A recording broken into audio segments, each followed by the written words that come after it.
আসসালামু আলাইকুম আরহামাতুল্লাহ। প্রিয় পরিণাম চ্যানেলের শ্রোতা বন্ধুরা, আশা করি মহান রব্বুল আলামিনের অনুগ্রহ ও দয়ায় আপনারা সকলেই ভালো আছেন। তুমি ভিতর থেকে ভেঙে পড়েছো, সেটা কাউকে বুঝতে দিও না, কারণ লোকে ভেঙে যাওয়া বাড়ির ইট পর্যন্ত খুলে নিয়ে যায়। অর্থাৎ আমাদের মন যদি কোনো কারণে ভেঙে যায়, আমরা কাউকে সহজেই বলবো না, একমাত্র মহান রব্বুল আলামিনের দরবার কাছে সেই ভেঙে যাওয়া সেই হাহাকার আমরা মহান রব্বুল আলামিনের কাছে জানাবো। হে রব্বুল আলামিন, আমি এই বিষয়ে কষ্ট পেয়েছি। হে আল্লাহ, আমার এই বিষয়টি আমার উপর জুলুম করেছে, আমি অন্য কাউকে বলতে পারতেছি না, একমাত্র তোমার কাছেই সাহায্য চাচ্ছি। হে রব্বুল আলামিন, আমাকে সাহায্য করো, আমার এই ভেঙে যাওয়া হৃদয়কে তুমি পরিপূর্ণ করে দাও সুখ ও শান্তিতে। আমি আর কাউকে জানাচ্ছি না। হে মহান রব্বুল আলামিন, তুমি তো আমাকে সৃষ্টি করেছো, তোমার কাছেই আমাকে যেতে হবে। এই দুনিয়ায় যত কল্যাণ আছে সব আমার উপর নাজিল করো। হে রব্বুল আলামিন, আমাকে আর তুমি হতাশ করো না। আমি তো আমার দুঃখ ও অস্থিরতা আল্লাহর সমীপেই নিবেদন করছি। সূরা ইউসুফ আয়াত ৮৬। অর্থাৎ আমার জীবনে যত দুঃখ আছে আমি তোমার কাছেই জানাচ্ছি, তুমি আমার সব দুঃখগুলো দূর মোচন করে দাও। হে রব্বুল আলামিন, আমার মনের যত অস্থিরতা আছে আমি তোমার কাছেই জানাচ্ছি, তোমার কাছে দুহাত তুলে ফরিয়াদ করতেছি, আমাকে তুমি আর নিরাশ করিও না। আমার জীবনে যত কিছু থাকুক না কেন, হে রব্বুল আলামিন, তুমি আমাকে মাফ করে দাও।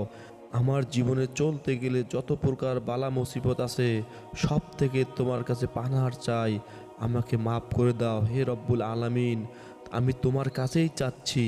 হে রব্বুল আলামিন, বিপদে মুসিবতে যখন কেউ মানুষের সাথে কিছু শেয়ার না করে, শুধু আল্লাহর কাছে চোখে পানি ফেলে, তখন মহান রব্বুল আলামিন আল্লাহর ভীষণ খুশি হন। তাই সম্মানিত শ্রোতা বন্ধুরা, আমরা যখন একা নিরিবিলি থাকব, আমার যত যন্ত্রণা আছে মহান রব্বুল আলামিনের দরবারে চাবো, দু হাত তুলে মোনাজাত করে কান্না করে চাবো। বিশেষ করে 2 রাকাত নফল নামাজ পড়ে যদি মহান রব্বুল আলামিনের দরবারের কাছে চাইতে চাই, এই মহান রব্বুল আলামিন দু হাত কখনোই ফেরাবেন না। তাই সম্মানিত শ্রোতা বন্ধুরা, আমাদের একান্ত যদি কোনো কিছু চাওয়া পাওয়ার থাকে, বিশেষ করে তাহাজ্জুদের নামাজের সময় মহান রব্বুল আলামিনের কাছে আমরা দুহাত তুলে চাবো, হে রব্বুল আলামিন, আমার এ সমস্যা, আমার ও সমস্যা, তুমি তো রহমানুর রহিম, আমার সকল সমস্যাগুলো সমাধান করে দাও।